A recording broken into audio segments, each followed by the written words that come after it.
we say like maintaining relationships with people who believe in these things is a good way of trying to lay the conditions for someone to bring themselves out. Because think about it. If you believe in something that you believe is true and everyone else doesn't believe in, and everyone else starts treating you like a pariah, you're going to be like, well, I don't like them. But the people who say, yes, I agree that vaccines have microchips in them. And also, have you heard this about 9/11? Like you get welcomed with open arms.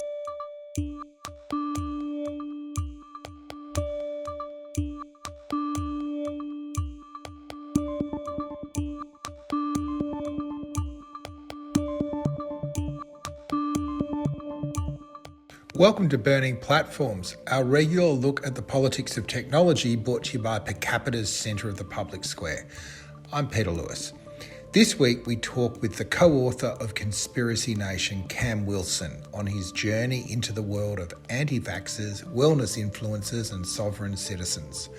But first, our regular look at the latest tech news with panellists Digital Rights Watch Chair Lizzie O'Shea and Health Engine CEO Dan Stinton.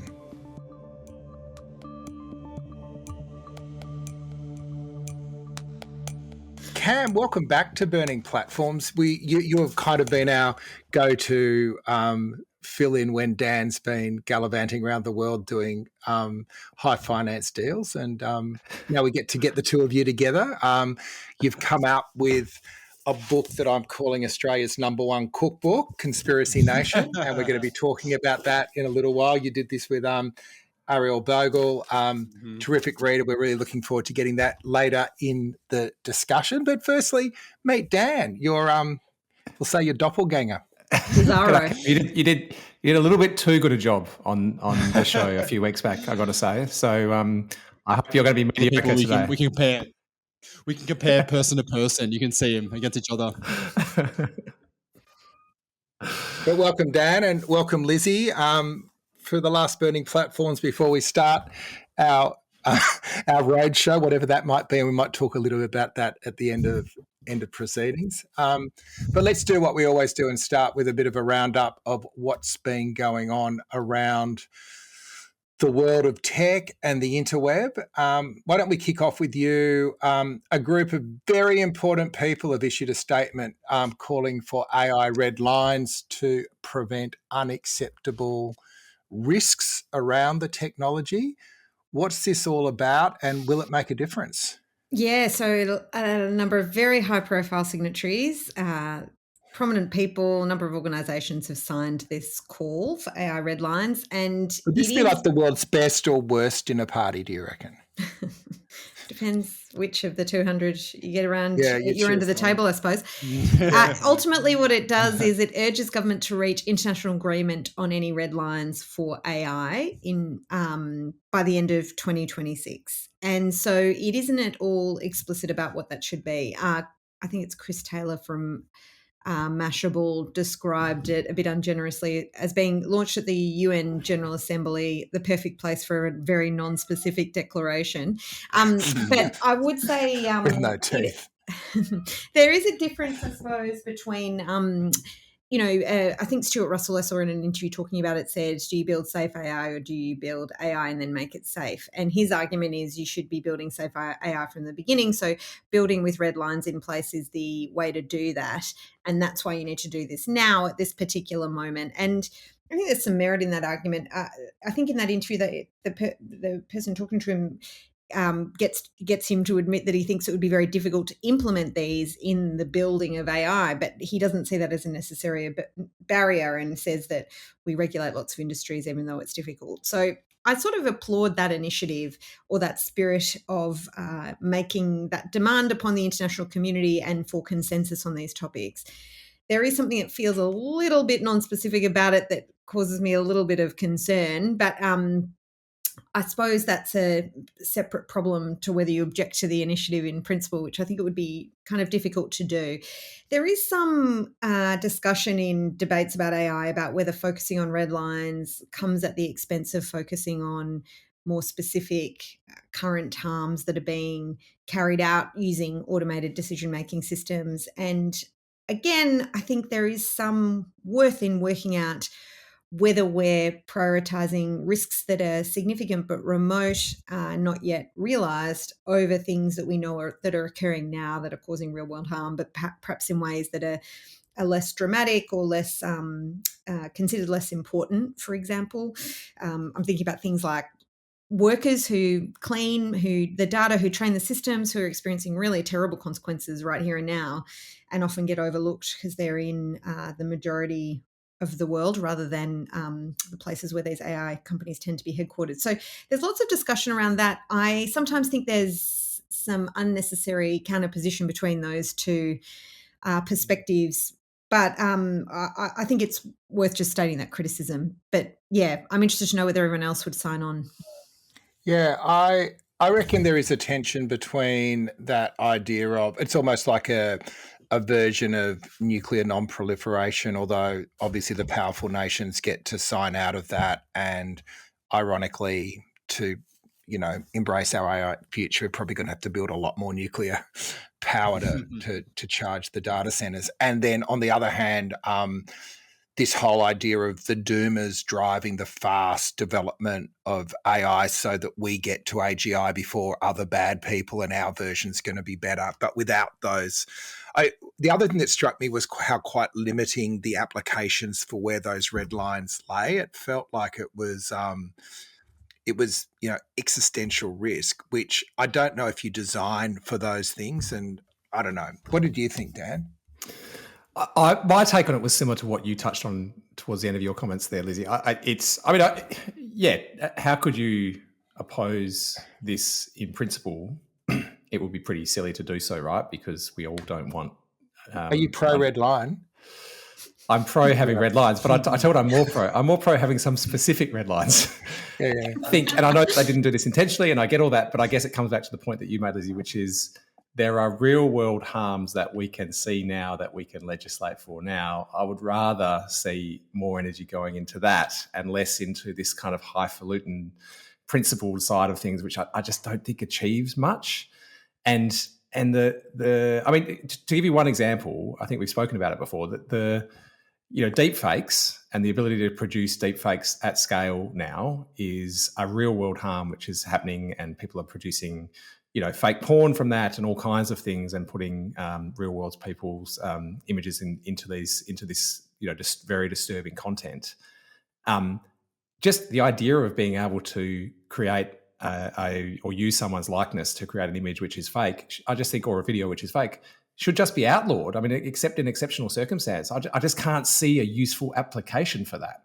And I would rather see effort going into those minimizing those harms rather than sort of trying to do it in principle, which just seems like an academic exercise, which again is quite perfect for the UN to be undertaking. And last point I'd make is, even with red lines, in my mind, the biggest harm that's going to come from AI, I think we're already seeing it, but we're going to see it in the future, is going to be just the explosion of misinformation and bad content, which is going to be turbocharged across social media. And I'm not sure any red line or legislation is going to be able to solve that problem. Are you a red line guy, Cam? I guess so. No, I haven't really classified myself as that in the past, but I guess I'd rather have them than not. I know the funny thing, I've really recently been thinking about this, like the AI doomer stuff, and I just now I think, like, I was like, why are these guys, and it's almost always guys in tech, so obsessed with this idea of Skynet over everything else? And I kind of realized that, like, for many of the people who are involved in these conversations, who are the same people who are designing and have control of these technologies, they're so insulated from the rest of these other things that we're talking about, the idea of workers' rights, copyright, even having their likeness taken, because they have access to whatever legal recourse that they need. Like, all those things don't matter. Like, one of the only things that to them is probably a real risk is the idea of, like, some all-powerful AI taking over the world, and they'd be like, well, that will be a real issue for me, and I'd be really annoyed about that, and we should really address it. So I come into this as a bit of a skeptic, and I think particularly considering, like, I've really seen the conversation around some of this AI doomer stuff drop off, I think, in the last 18 months, as you've seen this enormous, this arms race between all the major AI companies and how they've very much tied that into, or tried to tie that into, ideas of national security. And our country needs to be the one who develops AGI or whatever. So I guess what I'm trying to say is, like, yes, I'm pro red lines, but I think similar to you, but maybe even a little bit further, I find this to be such a distraction from the major issues. It's almost like, look, once we have the all-powerful AI, maybe then we can kind of get to it. I'm a bit more focused on what's happening now. But the problem is, Sam Altman says we need AGI to solve climate change, or we're all stuffed anyway. So I guess the consensus here, though, is that we've got all these prominent people that have told us that we need to get our act together to stop the world being destroyed by AI. We're all going, meh. So there you go. But hopefully it starts something of a... Did it get much of a run? I don't know about this. Who's saying that? Like, what I think is also... I don't feel a lot of energy amongst us about it. We're not very exercised, or is it just end of a long I'm day? exercised about producing enforceable regulations in our jurisdiction, which is something I can influence, right? Like, the other thing I suppose worth pointing out is it's a very fragile coalition. So that's partly an explanation for why it's so high level. But what it's got everyone from Anthropic to Maria Racer in there, right? Yeah, well, OpenAI, right? So they're saying, stop us building something that's going to has the potential to ruin everyone's lives. Like, they're in a position to do this themselves. Like, they don't need international consensus to do it. Like I find some of this self-serving and I don't know. Like, but it's also so general as to be meaningless. AI is a technology which is going to be pervasive across every industry and in so many different ways. And to have these AI red lines is like, okay, we're going to have technology red lines. It just doesn't stack up. Like, legislate for the harms, regulate for the harms. But regulating for AI is saying, like, I'm going to regulate for technology. This is going to be in everything. If I can come in and I'm surprised that I'm doing this, but to defend the kind of like high level diplomacy and the people doing this stuff, I actually this week by happenstance was just caught up with someone who used to be high up in Australia's kind of like DFAT and dealing with cyber policy at the international level. And we were just talking about the teen social media ban stuff, and they were just like, I kind of like the idea of, protecting kids, but the thing that I instantly go to is like anything that, any idea that we even support or motion that we pass at an international level, you've got to think like how the like autocratic states going to use something like that. And that kind of brought me back into a reminder that I was like, when you're at the like international high level stuff, you really are dealing with so many different circumstances that no wonder that it's hard to get anything that's with too much teeth.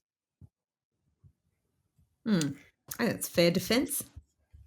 That's bit of balance. Well, while the existential threats of AI are being well canvassed, there is also a new report in the Harvard Business Review suggesting there are also mundane concerns, such as AI is creating really shit work.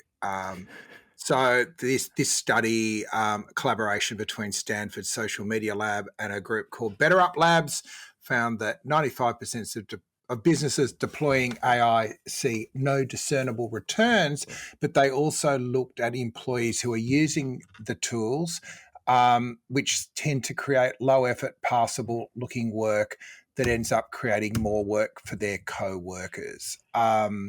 Some of the stats they came out with, 40% of workers report having received work slop in the last month. Mm-hmm. What is work slop, you might ask? AI-generated work content that masquerades as good work but lacks the substance to meaningfully advance a given task. So the PowerPoint that looks beautiful but it's got no thinking behind it, the summary of academic work that is actually not coherent, the meeting notes that are full of words and no insight. And if you're in a business where anyone's using AI, you've seen this. I think and so they've taken this notion of work slop as an extension of the slop that a lot of people are now seeing on their social media feeds. Some of the things they point out is that work slop's occurring across a bunch of different industries, but particularly in professional services and technology. They also found it makes colleagues feel less of each other. They quote one worker, and I'll just read it out. It created a situation where I had to decide whether I would rewrite it myself, make him rewrite it, or just call it good enough. It is furthering the agenda of creating a mentally lazy, slow-thinking society that will become wholly dependent upon outside forces. They do differentiate between people using the tech as a pilot or a passenger. But Dan, I know you're a big user. Can you tell the difference between the slop and the real stuff coming out? This is not a new problem. This is a problem. It's a quantification of it, though. I think it's really interesting, and also they've given it a cool name. Sure, but I also just think, like, what was the stat? 40% of things that are served up have to be reworked. I mean, that sounds about right to me before AI came along. I mean, there is so much corporate busy work that happens, and to use your term, shit slides that are created at work, which are often passable, but achieve very little.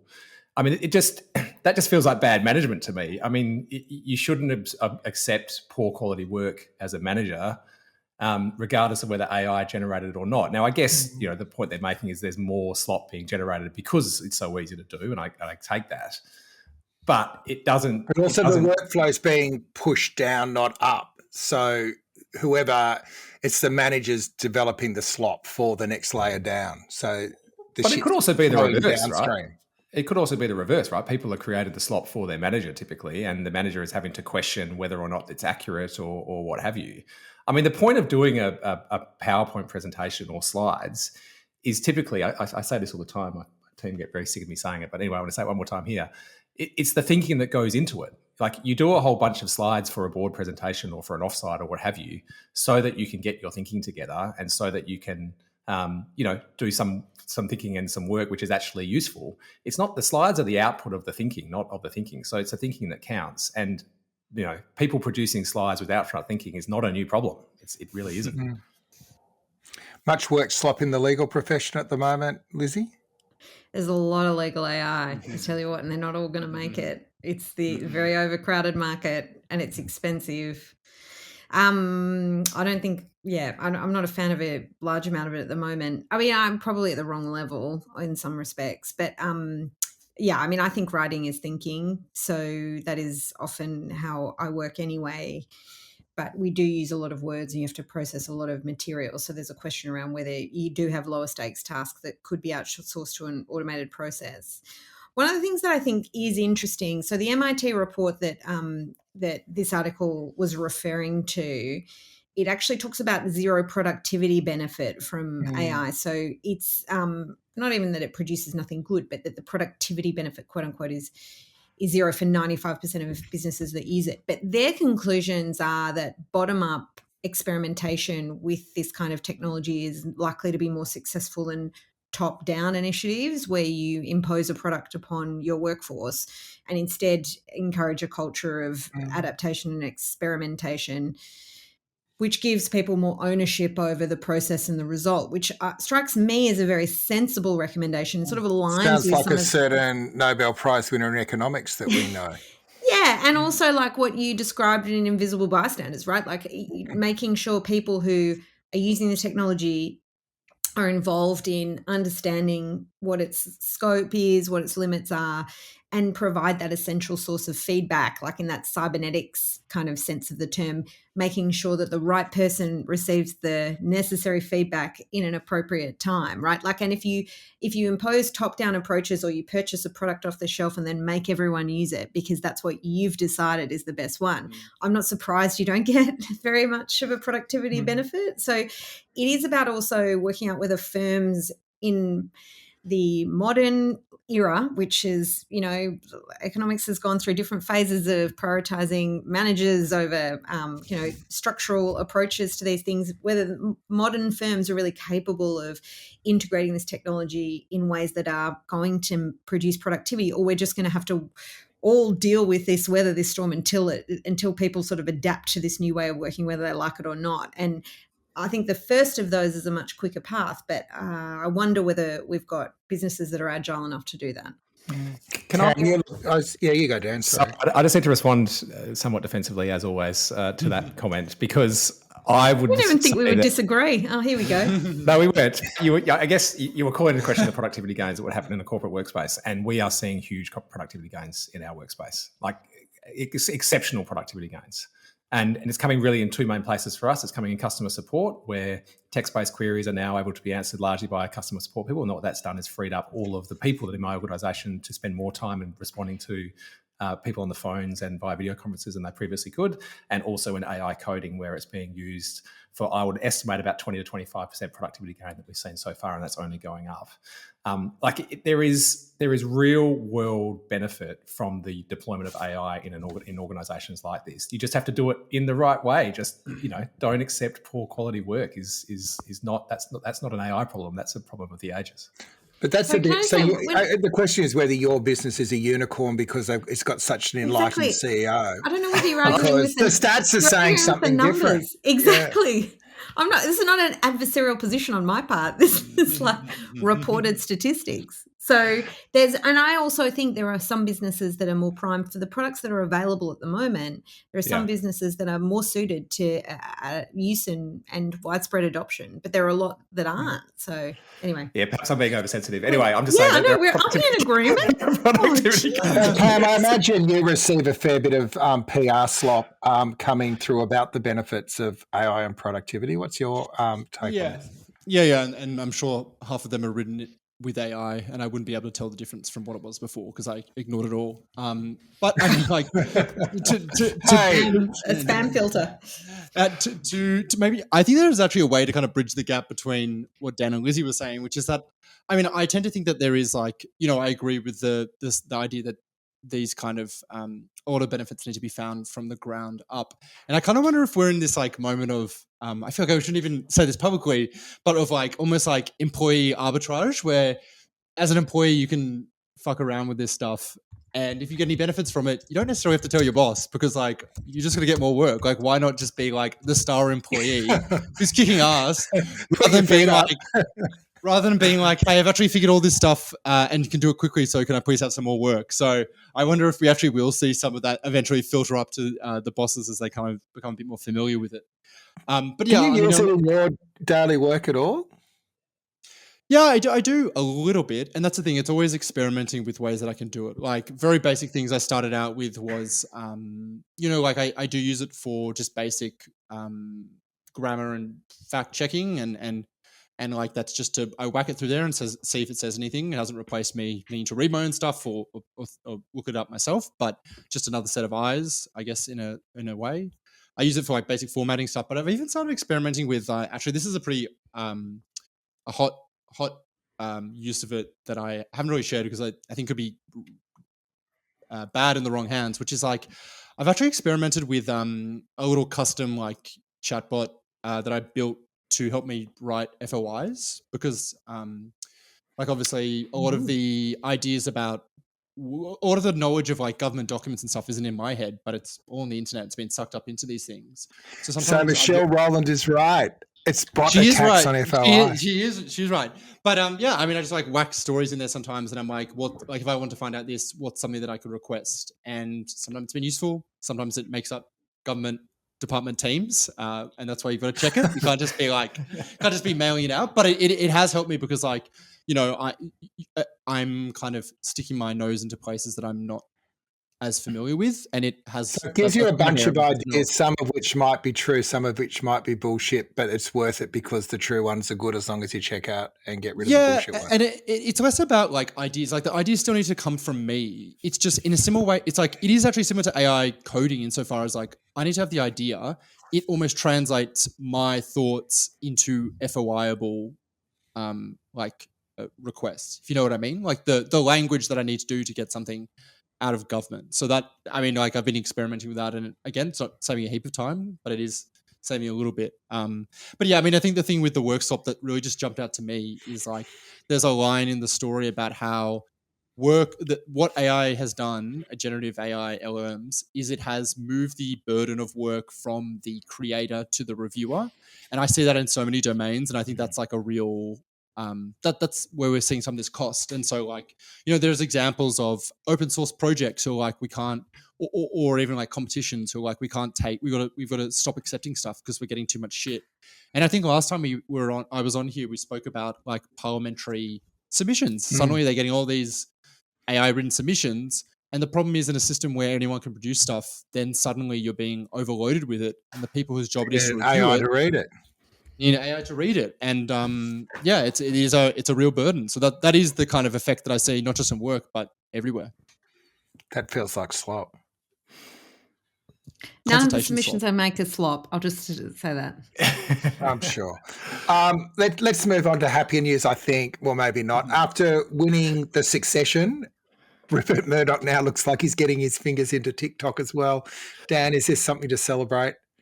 I'm not sure this is happy news, but we'll talk about it anyway. It's a burning platform special. So yes, as everyone would probably know, US Congress voted to ban TikTok, or at least to divest TikTok from its owner ByteDance, from its Chinese ownership, by a certain date sometime last year, or otherwise it will be banned in the United States. And I think Trump has signed 2, if not 3, executive orders extending that deadline. And he came out on the weekend and he basically announced that there was a deal for TikTok to sell its US operations so that it became under American control. Now, I would stress Trump has said this and it hasn't been verified, and Trump does have a habit of saying things which turn out not to be true. So there is that important caveat. But let's just assume it is true for now. Under the terms of the deal, so Oracle would host all US user data and license TikTok's algorithm, which is probably its most valuable asset. ByteDance, so that the Chinese company that previously owned all of it, would retain a minority stake, so less than 20%, and it would lose its control of the US version. And there'd be a US board, and subject to US executive order and the like. So, and apparently, again, according to Trump, China has approved the deal. Now, what's interesting about this, as you touched on, Peter, is that Trump said in an interview on Fox News last weekend that Rupert Murdoch and his son Lachlan, just in case anyone doesn't know, the CEO of Fox Corporation now after that succession battle, would be one of the people involved in the consortium which are buying that. And I think this is really interesting interesting and perhaps concerning for a number of reasons. It's interesting because it just shows where really the sphere of influence has moved now. And obviously it's moved out of the mainstream media, or at least it's got a lot less influence than it had, and it's gone towards social media. And then you look at sort of the modern media baron, you've got, Elon Musk buying Twitter and using that for his partisan wants and extremely far right take on that. You've also had Mark Zuckerberg, right? Previously, I think, who was trying to keep up the optics of being in the centre, or at least apolitical, and he's then appointed Dana White, one of Trump's main advisors and closest people in his closest life, to his board. And then now we're going to have TikTok, which is the other major social media platform, potentially in the hands of Murdoch. And if you think about what Murdoch has been, and Fox News and Sky News in particular have been very good at, it's been producing content which goes viral on social media for all of the wrong reasons, because it is sensational content. It is I would argue often has some mistruths in it, and lies travel pretty fast on social media, right? As we all know. So I worry where this goes, right? Where you have the owner of Fox and News Corp and Sky News and all those assets, and you're able to distribute that, even hand in glove now with TikTok's algorithm. And what does that do to our information ecosystem? There was another bid that was Frank McCourt, who's a billionaire, had been billing as the people's bid, and I know Audrey Tang and a bunch of not-for-profits have been bought into that. It seems like that was not part of this one that looks like landing. I don't know if either of you, Dan or Cam, know. I can't see Trump supporting that somehow, but No. I may be wrong. I mean, that was through Project Liberty. It's going to come down to it's the network and the algorithm, and whether the algorithm, as far as I can understand, it's not being a user, is like the crack of algorithms. It's so individualized and so strong. If that falls into the hands of another, billionaire mogul, that that does have real implications, doesn't it? I don't know your thoughts on it, Cam. Yeah, definitely. And I think the influence, like algorithmic influence, if you can put your finger on the scales, it's a lot harder to actually see it's happening. Like, every time there's a Murdoch front cover that people don't like, they see it, and some people maybe are persuaded by it. Other people are repulsed by it and they call it out. You can see that. We don't all have the same front page equivalent on TikTok. The two other things that I just add as like a thing of, to make it a little bit more complex, which is like, one, like, the story of News Corp in the last 15 or 20 years, it's often painted as quite adversarial with technology companies, which is definitely true. But it's this weird relationship where they've almost, they've constantly bullied tech companies as a way of getting pretty good deals. And there's actually been a lot of partnerships between News Corp and Facebook and Google, both formal, but also and OpenAI, and both like formal, but also in terms of like understanding how to best use their systems. And, the New York Post is enormous on places like Facebook and stuff. Like, they have, at the same time that they've criticized them and found ways to extract money from them, they've also used them to their best advantage. So like, this is kind of, I think, an almost untold story of their last kind of 15 years or so. But the thing that I'll just like finally add is that, like, I'm not sure, even if they did have control of the algorithm, that they would necessarily be good at handling it. Obviously, we know like Rupert Murdoch's past with MySpace. I don't necessarily know. Like, they've obviously run a hugely successful media company and how that works, but I don't know how good they would be at running a tech company. So I think it's not just I don't think it's as simple just assuming that they'll like shift to the right and then everyone will be stuck on there as usual. Like, it's a pretty sensitive space and one that they're not necessarily the best at. They've worked out how YouTube works, though. They're pretty good at using that to amplify their after dark content into the States and monetize it. Yeah, Lizzie? But they have that relationship with like Sky News has a very strong relationship and has had partnerships with YouTube. Like, that's been anyway. Yeah, they've been like, I think it's funny that they're often held as like up as opponents, but News Corp has also felt very comfortable using tech companies when they can.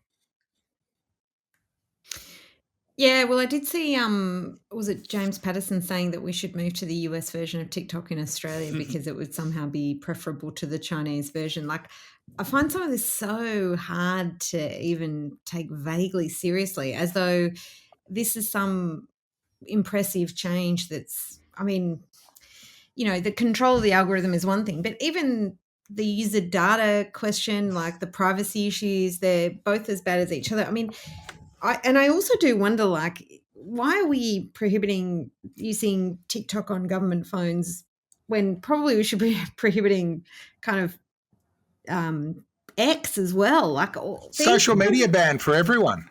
Social media ban for politicians. I mean, I just feel like some of this stuff is very nakedly geopolitical, but certainly not in our own interests as Australians. And I find it very hard to take seriously some discussion that this is somehow an advancement for anyone who uses TikTok, or that Australians should be transferring to a US version of the app rather than the Chinese owned, as though this is somehow safer or better. It's just clearly not going to be. So there's a more fundamental question about why social media platforms are places that aren't good for people to be, as in, why is it harmful? What does it incentivize in us? Does it protect or undermine democracy? And I don't think any of those questions, the dial is shifted in favour of progress by this particular initiative. And for those reasons, I find some of that parochial discussion very embarrassing. The problem, right, is that you can't, with this new owner, because, as ever, the algorithm is not transparent, you actually don't know. There's no way of telling whether the US ownership is better than the Chinese ownership. And, you can speculate, but that's really all you can do. And I think, in fact, if you're speculating now, they look reasonably close as being as bad as each other. What tech overlord do you want? Yeah. Hey, let's move on to Cam's book, Conspiracy Nation, Exposing the Dangerous World of Australian Conspiracy Theories. So, as I said, Australia's #1 cookbook. And it covers a lot of territory, from the anti-vaxxers to the Port Arthur deniers to the wellness slash influencers to sovereign citizens, which became extremely newsworthy while you're on your little book tour, Cam. So maybe start off with, why did you decide to get in? You do a lot of work around a whole bunch of the politics of tech. Why did you choose this as the place that you wanted to launch into? And what was the journey like? It's a good question. I mean, I can tell you where I was and how we decided to do it, which was, I think it was the end of 2022.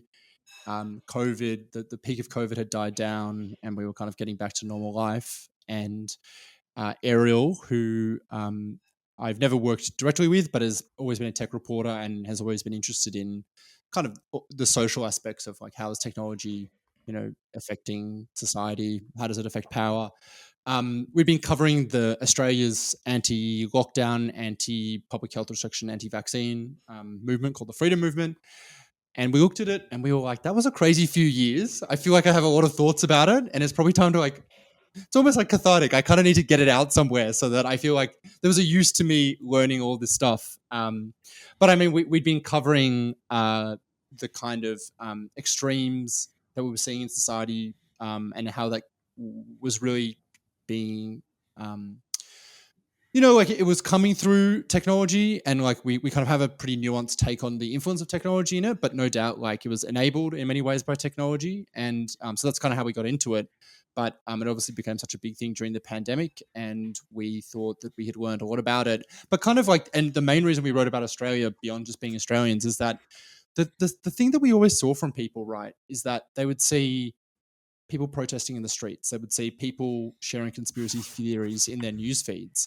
And they would be like, that's not Australian. That's an influence from the US or something. And we felt very strongly, based on spending time with the people, spending time in their spaces, that it was distinctly, uniquely Australian. And understanding that was a big part of understanding the problem itself.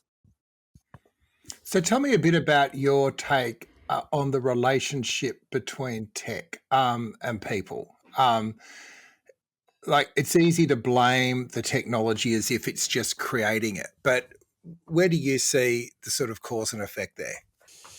We kind of, I guess like the first thing that I would say is that we don't necessarily see the evidence that social media has turned this growing number of people into conspiracy, zombies. There's not this enormous increasing cohort of people who believe in these things more than ever before.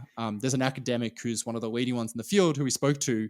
He's a really funny guy because he's constantly pissed off with the way that journalists and everyone writes about this stuff, because he's like, everyone comes up to me and says that everything is worse than it ever has been, but actually I don't think that it is. And everyone says that computers are to blame, and I don't think that they are.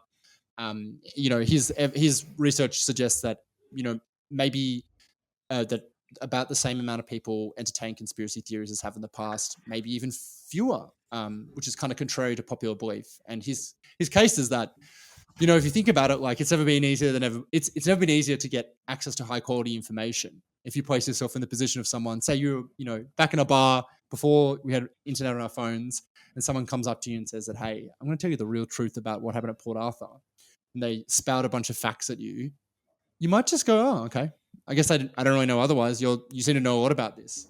But now if someone says that to you, you might go, oh, I don't know. And you might just like Google it and be like, actually, that's not right.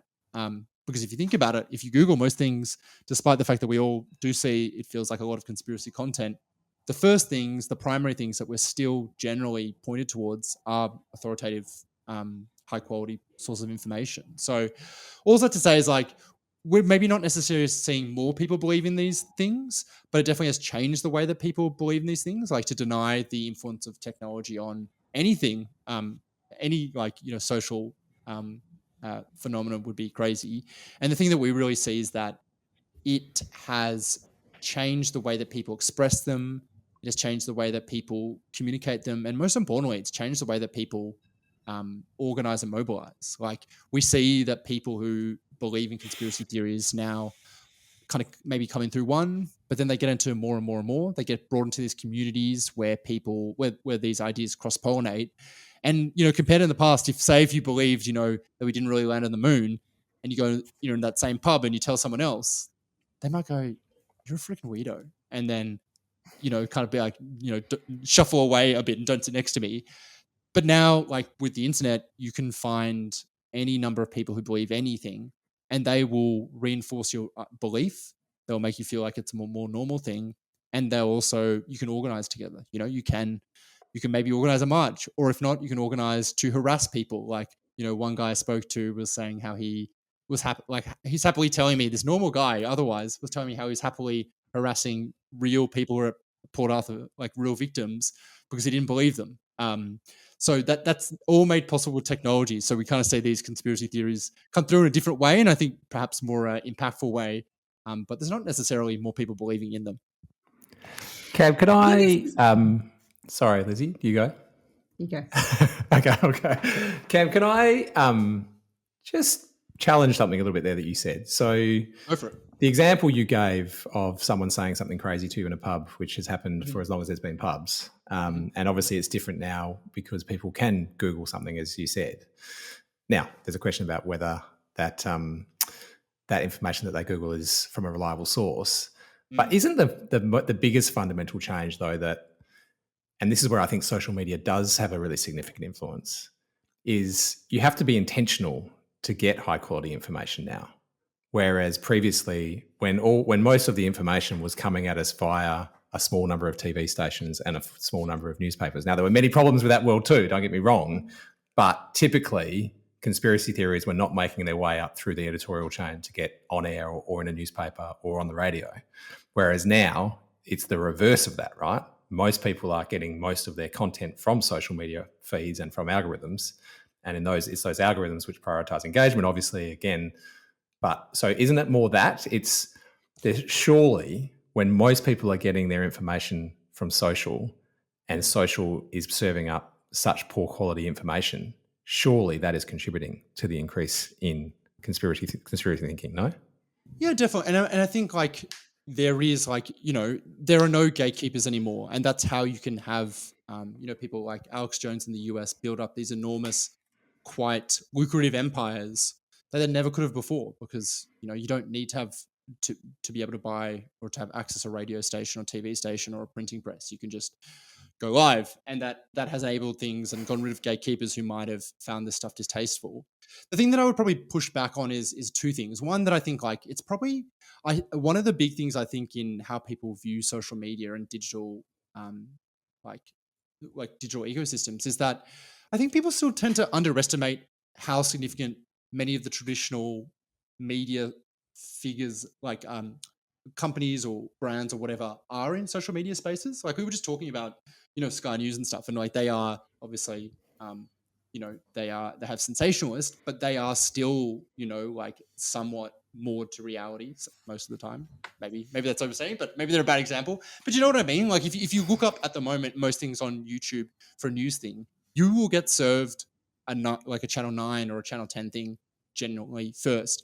And the second thing is, I think also like the way that we form beliefs, the way that we understand the world is just like, we don't really believe in that, what do they call it? The hypodermic needle theory of the world, where you just kind of get exposed to an idea and that's enough to kind of, just being exposed to it is enough to kind of convince you. Like people do have a kind of understanding of the world. They come with skepticism about what they see online.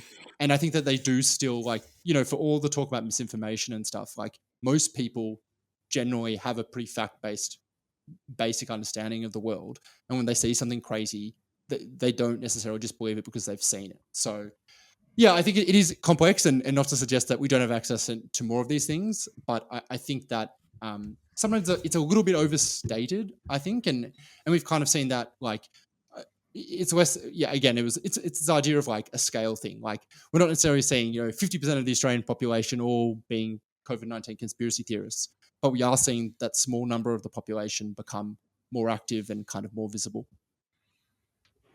Yeah, there is probably a difference as well between having, say, extremist thoughts and then committing to a conspiracy theory, which might be kind of one of the ways of explaining that you're both right. But so that was one thing I wanted to raise, Cam, about your book that got me thinking in a way that they hadn't anticipated would be something that my instinctive response would get challenged. So I thought that was I was very grateful to read it because it did make me think. The other one was the discussion about the magistrate encountering the guy who ends up producing a huge amount of factual information for followers of pseudo law. So I think this is an interesting story you should tell. But the before you do, I suppose one of the things that I think that made me think in your book as well is, what do you do about getting people to see sense in this world? Like, can you argue with them? Can you find ways to pierce the veil with some truth? And the example that you give of this magistrate who's now a dean of Southern Cross Law School is a very compelling one about how he turned this guy out of a conspiracy theory through very patient explanation. And I suppose I do say I've got a lot of sympathy for judges because I know a lot of them have to deal with these kinds of things. Like, it's a enormous issue for courts. Like, the amount of resources used, it's an enormous issue for the public that courts are tied up doing these kinds of things. It's a very serious problem, but it's quite difficult to come up with easy solutions. And the interesting thing about that story is the thing that really turned this guy out of the conspiracy theory was the patience, time, non-condescending approach of the magistrate. So giving the magistrate the time to do that work, which I think is interesting. So anyway, maybe you want to tell the story and my observation might make a bit more sense. Yeah, sure. So the story is that Robert Sudi, who is he's definitely one of Australia's foremost experts on pseudo law, which is that kind of term that includes sovereign citizen people. Sovereign citizen is a little bit of a US term. It's kind of used generally, but similar thing where there are these people who believe, for whatever reason, that Australia's or in other countries, their other legal systems are illegitimate, and they usually cite legal-sounding, legal-ish pseudo law concepts as a way of saying and this is why Australia's law is illegitimate. So yeah, Robert Sudi, he was a guy who had some traffic offences, and then he had found this resource that had said, hey, the way you can get out of it is actually if you cite the Magna Carta, you say that actually the flag was improperly changed in the Flag Act of 1974 when we separated from the Commonwealth of the UK, and that means that everything since then, including my traffic offence, does not apply anymore. And Stop he went laughing, into court. Dad. I'm taking notes. Sorry. Hey. This could be useful. Yeah. You never know. And then he went to court, kind of prepared to make all these arguments that he'd read online, and the magistrate went through with him, listened to him, responded to some of them, gave him some resources, and sent him away. But what was key about that story was not that, what actually allowed him to kind of have that opportunity was that a bunch of the magistrates' hearings, the people who were set to appear before him, they were cancelled. And so he had time. And he had the time and space and obviously the energy as well to be empathetic rather than looking at this guy who was obviously causing a ruckus. Like, he was citing deranged things and disrupting the court and saying, I don't exist. You're talking to a human being, not a corporation or something like that. That's quite agitating. And for people in all of these institutions, it's very, everyone's run off their feet. And the idea of having this added hurdle of people who just seem like they're in a completely different world is very hard to deal with. But to get what you were kind of the first part of what you're talking about, Lizzie, it's like, the thing that I kept I think I learned most emotionally through the book was this idea of thinking about beliefs and what is a belief and what is a conspiracy theory. Because, conspiracy theory has a specific definition. It's this idea of that there is a small group of people who are covertly carrying out a scheme against the public good and perhaps yourself. And it is typically something that is, either not true or unproven. Real conspiracies do exist, but the things that we focus on in the book are the ones that there's no reason to actually believe that they are true. But the thing that I realize is we all have illegitimate beliefs. We all, we believe in old wives' tales. We believe in something that we read on the internet. All of these things fundamentally are as unproven as conspiracy theories. And what does it actually mean to even believe in something? If I join a Facebook group that is about Port Arthur and denying what happened. Does that mean I believe in it? Does it mean I believe in it if I tell someone, if I joke at a family barbecue about Harold Holt being kidnapped by a Chinese submarine? Like, it is so hard to even understand, and this is one of the big difficulties of studying it for academics, is what it means to believe in it, but also like the how hard it is to change anyone's mind and things, and ultimately bringing it back to Robert Sudi, like, the judge who's now a dean, he credited Robert Sudi with being like, I gave him these resources, I engaged with him, and then he went away and he actually read it himself. Like, he was the person who was able to bring him out of these beliefs. I fundamentally think that it's really hard to change someone's mind. I think people generally have to kind of change their own mind. The question is, like, what can we do to create the circumstances to allow people to change their mind? It's just a very like uncertain process that feels very unscientific in some ways, and it's kind of unsatisfying. But it's kind of it's almost like with all these like conditions, all these things, qualifiers. It's the kind of best thing, we're doing the best that we can. It's the only thing that we can do, and so that's why it's such a fascinating thing to kind of talk and think about. And intellectually, it is really interesting until somebody either starts shooting cops or enters a mosque with a gun. And I think that's the bit where I find this really interesting, that the jump over, like, and then you got caught in the national coverage of the most recent police shooting by a sovereign citizen. And there was a real thirst, I think, for people to understand what's going on here, because it was almost a bit of a meme before that. Like, what sense did you make of that? It's like the last part of the journey before it gets really, really unhinged.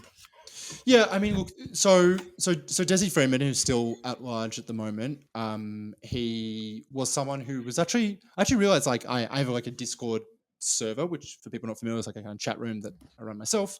Someone had actually like dropped some of his content into, or like videos of him doing pseudo law stuff a few years ago. Like, I'd come across this guy, and to me, once I'd had that refreshed in my memory, I realized that he just seemed like every other kind of crank who was involved in these things. And so I don't mean to be disparaging, but like, like he was, espousing these ideas that were just, very not true, and obviously not true.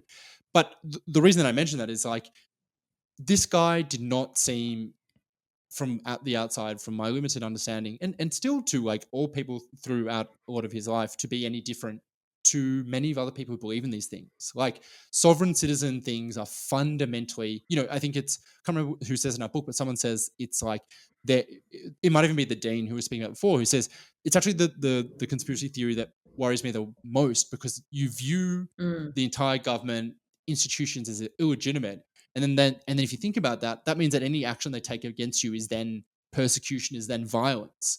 And so believing in that is creating the conditions for a pretty violent reaction. And so, like, a lot of sovereign citizens have pretty, and pseudo law adherents, like, have pretty extreme rhetoric. You see, I found Desi Freeman's personal Facebook page. I got it through a source, and like I looked through all, like, years of his posts, and for years he's posting these like very like violent threats about police. And I guess, like, I wanted to point out that, like, you look back at that and you go, well, of course this guy ended up doing this. That's the issue for everyone else, is while he might be doing that, a lot of other people act very similar to him, talk a really big game, believe in these ideas.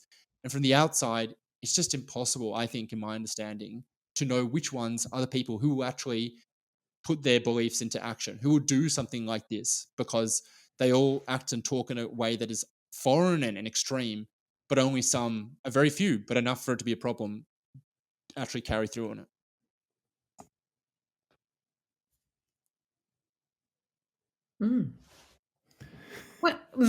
Well, it just did also highlight for me that, like, that the reason why I raised this story as well is I think it was very clear to me that this book is written from a place of immense empathy for people who have been caught up in this process. It's not to say that you tolerate or that you're forgiving of the violence, because it's quite clear that you're not. But what I would say is one of the messages that comes out of it is, how do we learn to live with conspiracy theories? That might even be a quote from the researcher that you were talking about before.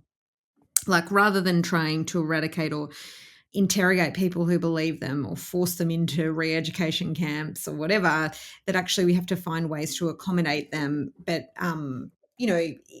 give people circumstances where they can get themselves out if they want to, because you can't necessarily engender those scenarios. So the story of the magistrate taking the time, it's so interesting because that guy ends up being somebody who does that work. Like, he creates the conditions for people to get out by producing all these resources for them to do so, to make their own find their own ways of piercing this veil. And I think there's an assumption that we just have to argue with these people, point facts out to them, but that clearly doesn't work. So it's partly also like some of the ways in which we try and solve for this involves things that are not compelling at all. It's like a return to that kind of gatekeeper mechanism of handing out what is true or not, or dictating what is true or not, and that doesn't work. And so I think there is some stuff in the book about solace for people who go through the real misery of losing a family member to it. I mean, there's a terrible story of a couple who broke up over this, and it just, you realize how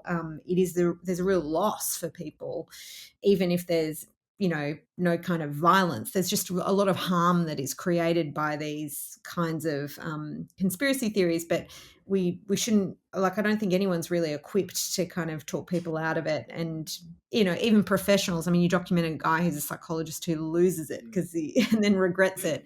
And like, I think everybody's kind of struggling with working out how to talk to people like this, but there is some useful guidance that's in there. Yeah. I think, it's tough. I think it's kind of the takeaway. I mean, I think like we really did try to, like, we found anecdotal and research kind of all showing that material conditions do have a big impact. From the psychologist that you mentioned, he talks about a client who was a veteran who was going through having some medical claims with the government to have like compensation compensation paid out to him. And while they were rejecting it, he kind of the psychiatrist saw him descend into kind of conspiratorial thinking, because he was like, bad situation, didn't have money, all that kind of thing. And then once his claim actually got approved, the psychologist saw him come out of it. And it makes intuitive sense. Like, if your life is bad, if your life feels like it doesn't make sense to you, you will search for answers, and you will believe things that, like, people who promise to give you answers. Like, a big part of conspiracy theory communities is the idea of the guru, someone who's going around and telling people, well, this is actually what the truth is. And maybe they're charging for fees, charging for courses that you can learn about the ideas. Maybe they're just trying to grow their following or sell merchandise or, sell vitamin pills or something, like all of that. But like, they offer answers to a complex world. Zooming out, the things that we do know from research is that, societies that have lower GDP and higher perceived corruption tend to have more conspiratorial thinking. And again, that makes sense, because there are, like, in an unfair society, there are real conspiracies. There are people who are doing things that is actually making your life worse, and also your life is not that good, and you're looking for people to blame. So, it all kind of does fit in, but it's almost a little bit unsatisfying to be like, what if we solve all of the world's problems, and as a side effect, we'll also have a few fewer people who believe in conspiracy theories? Like, it's a pretty tall ask, but I also think that it's kind of like, there is a sense to it that means that this isn't hopeless. There are things that we can do, and particularly as we think as institutions, like, if you're not, what are you doing to let people understand what you do? What are you doing to avoid people getting into situations where they feel like they have no way out? But that's the other point that I think you referenced it, but I read this book sequentially with Naomi Klein's book Doppelganger, and she makes the point with all the conspiracy theories, there is a conspiracy. It's called capitalism, and it has real impacts. And so it isn't total madness. It's just misdirected anger. Just thought I'd throw that in. But Dan, do you want to roll up with the final question? Well, it's probably more picking up what you were just talking about, Cam, and this is anecdotal, but I think many people have had a similar experience, particularly out of COVID, right? So very old, good friends of mine who are highly educated, very intelligent, not under difficult circumstances, I've got to say, quite wealthy by, middle class life, still went down a conspiracy rabbit hole with regards to COVID vaccines. And now, thankfully, we've come out the other side of that. But the way that we've come out the other side of that is basically by changing the subject. I mean, there's never no one that I know that went down that rabbit hole, and I know a few of them, have gone, you know what, I got that wrong, and the vaccines aren't going to kill you, and the vaccines actually did do some benefit. Like literally not one. But we kind of get along by going, okay, well, we're just not going to talk about that now. We're just going to disagree. And that's fine when you have a pandemic that finishes. Yeah. It's not necessarily fine as a foundation for liberal democracy, though, on all kinds of different topics, which are without end, right? So I just, what's the remedy for that? Yeah, what you described is an easy one to finish on, Cam. And yeah, I'll knock this out in 2 minutes, and then we'll fix it all. What you said is a pretty common experience, and I would say again, anecdotally, and actually, there was some survey data on this. I think there were like small business owners and people who didn't have the same kinds of kind of like safety nets did seem overrepresented in the anti-lockdown movement. And again, it makes total sense. Like, if you don't have if you don't have like wages, if you're not being paid by JobSeeker or whatever, you'll be looking for reasons to explain why actually lockdown should end and everyone should get back to normal. And, again, a very basic thing of psychology that goes beyond conspiracy theories is the idea that most of us do a lot of motivated reasoning. Like we decide emotionally what we want to believe, and then we figure out a way to justify it afterwards. They say we're emotionally more like lawyers. We get given a side and then we make the case, versus scientists who weigh up all the evidence and then decide, what we actually believe. So that's very common. And I also think that, one big thing I think I learned as well was this idea of like, believing conspiracy theories has nothing to do with intelligence. I do think it has a lot to do with intellectual humility. The idea of, because conspiracy theories are fundamentally about understanding a complex world in a simple way. And I think it's important to be like, I don't know things.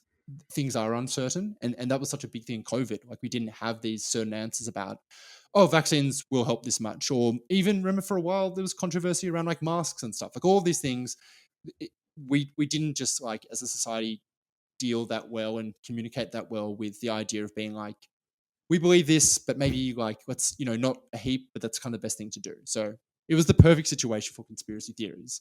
But in terms of like solving that and what you were talking about, I think you actually demonstrated something that's exactly right, which is, like we say like maintaining relationships with people who believe in these things is a good way of trying to weigh the conditions for someone to bring themselves out. Because think about it. If you believe in something that you believe is true and everyone else doesn't believe in, and everyone else starts treating you like a pariah, you're going to be like, well, I don't like them. But the people who say, yes, I agree that vaccines have microchips in them. And also, have you heard this about 9/11? Like you get welcomed with open arms. And in fact, like, one of the big things with COVID was this idea of like the anti-lockdown movements, like people describe them as protestivals, like protest festivals, rather than being locked inside and watching those boring press conferences. You were outside, you were playing music, you were touching people, like you're doing all this stuff that felt good. Like that was, it felt good to break those rules. Learning from that, like, what can you do to try and make it easier for people to change their mind, but also not send them towards people who will just encourage these kinds of beliefs? And that one way of doing that is, is maintain those relationships, setting boundaries. Like, again, you don't have to talk about vaccines, and you can actually say, I don't want to talk about it.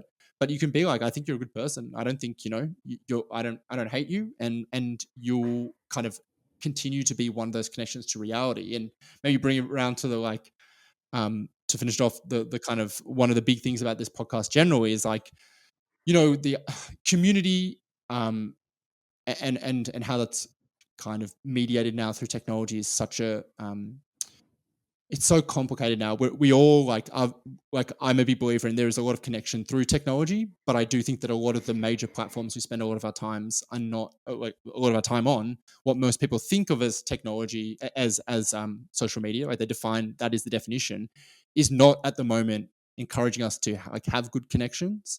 And so like when we are thinking about solving this stuff, we want to think about personally, how do we like help people in our lives, but also how are we building communities that are people's kind of, that are bulwarks against them going down these rabbit holes, like keep them connected to things other than these extreme beliefs.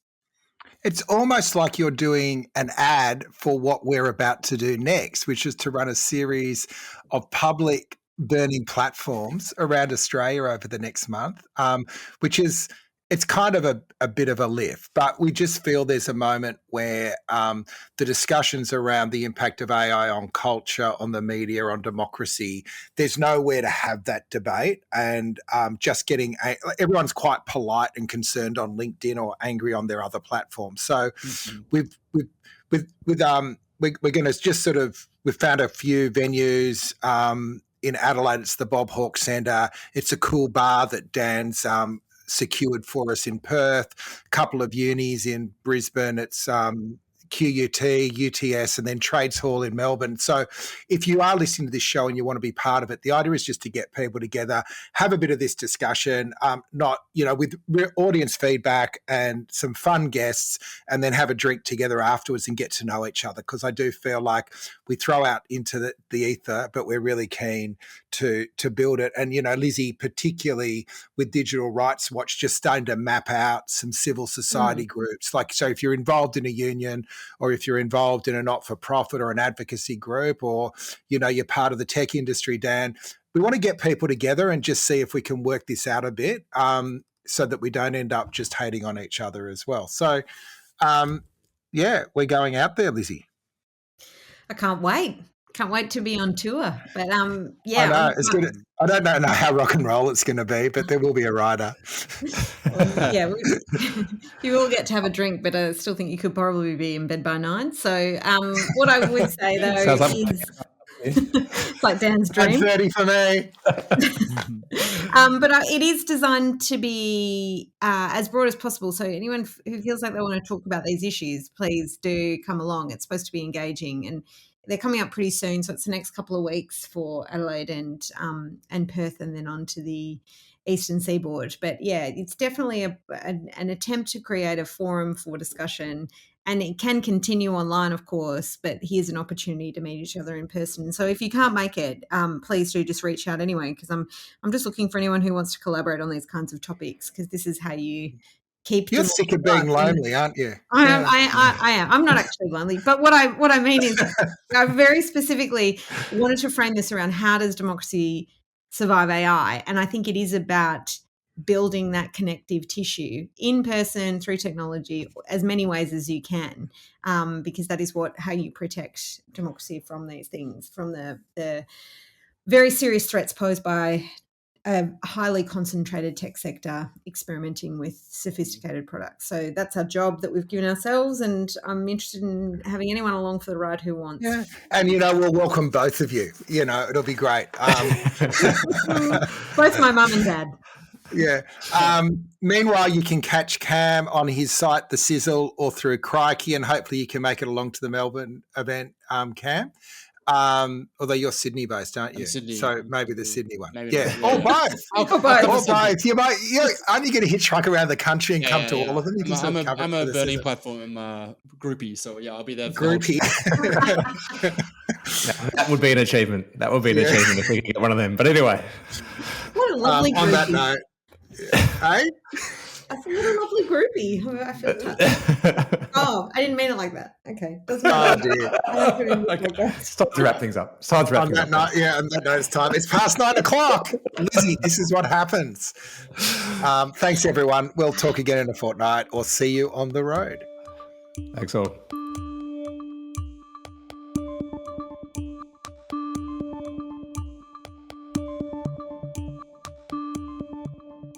You've been listening to Burning Platforms. It was recorded on September 25 and produced on Naarm land by Rebecca Connell. Talk again soon.